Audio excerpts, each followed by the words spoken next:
Sang Guru di tengah kita di dalam hati kita berkata demikian. Ibadah saat ini kami laksanakan dalam pertolongan kuasa kasih Allah Bapa Sang Pencipta langit dan bumi dengan segala isinya, yang tidak pernah meninggalkan karya tangannya, dengan memelihara dan menyelamatkan dengan kasih setianya yang kekal untuk selama-lamanya.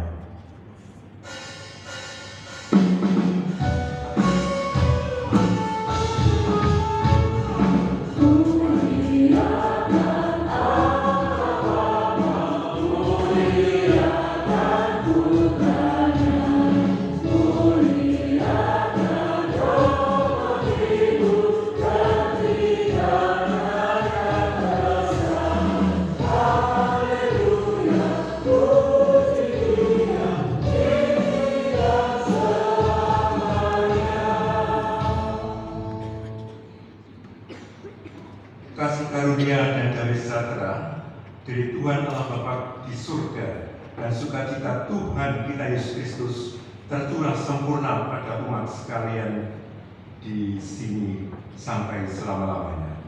Amin. Di sebelah